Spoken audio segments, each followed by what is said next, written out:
मित्रांनो, साधी माणसं या मालिकेच्या आजच्या भागामध्ये आपण पाहणार आहोत. सुरुवातीला सत्या झोपेमधून उठतो आणि मग तो मीराला बोलत असतो की तू माझी गाडी माझ्यापासून घेऊन जाणार नाहीस ना. मीरा पण मग खोटी ॲक्टिंग करू लागते आणि बोलते की हो, मी तुमची गाडी तुमच्यापासून घेऊन जाणार आहे. मीरा सत्याची मस्करी करू लागते. सत्या बोलतो की हे काय लावलंयस तू. मीरा बोलते की हो, मी तुमची गाडी का घेऊन जाईल, मला कुठे गाडी चालवता येते. सत्या बोलतो की पहाटे पडलेली स्वप्न खरी होतात असं म्हणतात. मीरा बोलते की पहाटे पडलेली स्वप्न खरी होतात, सकाळी 9 वाजता पडलेली नाही. सत्या मग घड्याळाकडे बघतो आणि त्याला फारच उशीर झालेला असतो. तो मग पटकन त्याचं आवरायला जातो. थोड्या वेळाने निरूपा बाहेर बसलेली असते आणि मग तिच्यासमोर मीरा येते. मीराला इतकं खुश पाहून निरूपाला मग फारच राग येतो. निरूपा मीराला बोलते की एवढा उशीर झाला, मला अजून चहासुद्धा मिळाला नाहीये, माझ्यासाठी पटकन चहा करून आण. पण मीराचं मात्र निरूपाकडे अजिबात लक्ष नसतं. मीरा तिच्याच नादात असते. निरूपाला मात्र मग आता फारच राग येतो आणि मग ती मीराला बोलते की फुलवाली, तुझं लक्ष कुठे आहे, तुला मी सांगितलं ना माझ्यासाठी चहा करून आण म्हणून. मीरा बोलते की हो, मी लगेच आणते, थांबा. मीराचं एवढं हसणं आणि प्रसन्न असल्यामुळे निरूपाला मात्र तिच्यावर संशय येऊ लागतो. आता मग मीरा चहा करत असते आणि ती फारच खुश असल्यामुळे ती तिच्याच नादामध्ये चहामध्ये 2 वेळा साखर टाकते. इकडे निरूपा मात्र तिची वाट पाहत असते आणि इतक्यात सत्याचे वडील येतात. निरूपा त्यांना बोलते की तुमची सून आज अजून मला चहासुद्धा आणून देत नाहीये, किती उशीर झाला तरी मी अजून चहासुद्धा पिली नाही. सत्याचे वडील बोलतात की रोज आमचे 2 चहा होतात, तरीसुद्धा तू उठलेली नसते. आज एखादा दिवस झाला उशीर तर मग काय फरक पडला, आणि या घरामध्ये काय एकच सून आहे का, दुसरी पण आहे ना, एकीने दिला नाही तर दुसरीला मागायचा ना. पण निरूपा मात्र तिच्या दुसऱ्या सुनेला काहीच बोलत नसते. ती मीरालाच नावे ठेवत असते. देविकाला ब्युटी पार्लरचं फारच काम असतं असं ती बोलत असते. इतक्यात मग मीरा चहा घेऊन येते. मीरा निरूपाला आणि सत्याच्या वडिलांना चहा देते. निरूपा तिला बोलते की तू पहिले तुझं हसणं बंद कर. सत्याचे वडील बोलतात की हसू दे की अगं, तिला तिला आनंद झाला असेल.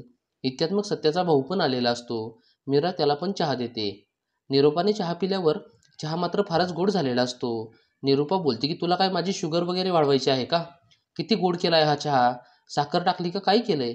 आता मग सत्याचे वडील आणि सत्याचा भाऊ चहा पिऊन बघतात आणि बोलतात की अगं, चहामध्ये साखर तर बरोबर आहे. ते दोघे पण मीराची बाजू घेऊन बोलत असतात. पण इतक्यात देविका आणि पंकज येतात.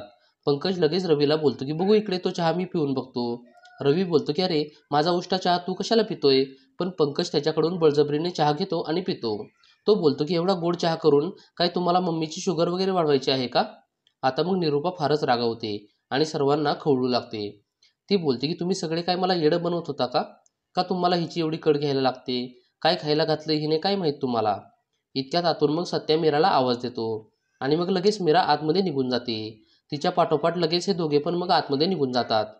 मीरा आतमध्ये येते तर मग सत्या सुईमध्ये दोरा ओवण्याचा प्रयत्न करत असतो, पण त्याला काही जमत नसतं. मग मीरा त्याला सुईमध्ये दोरा ओवून देते, पण ती लगेच दोरा पुन्हा बाहेर काढते आणि सत्याला बोलते की आता तुम्ही पण असंच ट्राय करा, तुम्हाला पण जमलं पाहिजे. पण सत्याला काही जमत नसतं. सत्या मग मीराला बोलतो की मला पटकन गुंडी लावून दे, मला जायचं आहे.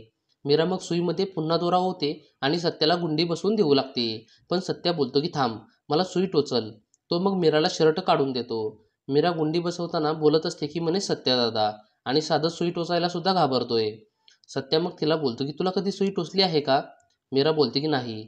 सत्या बोलतो की गप्प बस मग, तुला काय माहिती आहे सुई टोचल्यावर किती दुखतं ते. सत्याच्या मग परत लक्षात येतं की त्याला फारच उशीर झालेला असतो आणि तो मग लगेच तेथून पळत बाहेर जातो. आता मग इकडे बाहेर सत्याचे वडील देवाचे दर्शन घेऊन पेन्शनच्या ऑफिसला पेन्शनची चौकशी करायला निघालेले असतात आणि ते त्याच्या एका मित्रांसोबत थोडंसं फोनवर बोलत असतात. इतक्यात मग निरूपा बाहेर येते आणि त्यांना बोलते की हो, तुम्ही तिकडे जाऊन काहीच उपयोग होणार नाही, तुम्ही आपलं कुठेही जाऊ नका. तुमच्या त्या पनवती मुलाने सगळा काही गोंधळ घालून ठेवला आहे. एकतर त्याला सोबत घेऊन जा आणि तिथे त्यांची माफी मागायला लावा. त्याच्यामुळेच आज तुमची पेन्शन रखडली आहे. सत्याचे वडील बोलत असतात ते माझ्या कष्टाचे आणि हक्काचे पैसे आहेत. कधी ना कधी ते मला मिळणारच आहेत. त्यांचं बोलणं चालू असताना इतक्यात मग सत्या बाहेर चाललेला असतो. मीरा मग त्याला थांबवते आणि बोलते की हो, तुम्ही डबा घेतला का सोबत, आणि जाता जाता थोडासा नाश्ता करून जा.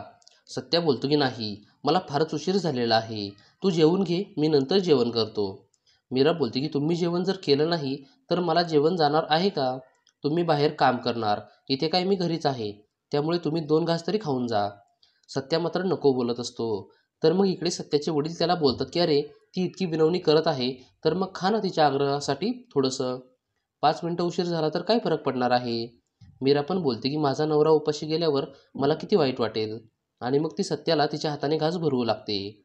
मीरा सत्याला घास भरवताना पाहून मग निरूपाला तर अजूनच राग येतो आणि इतक्यात एपिसोड संपतो. मित्रांनो, आता पुढील भाग हा फारच मनोरंजक होणार आहे. पुढील भाग पाहण्यासाठी व्हिडिओला लाईक करा आणि चॅनेलला सबस्क्राईब करून आम्हाला थोडासा सपोर्ट करा. धन्यवाद.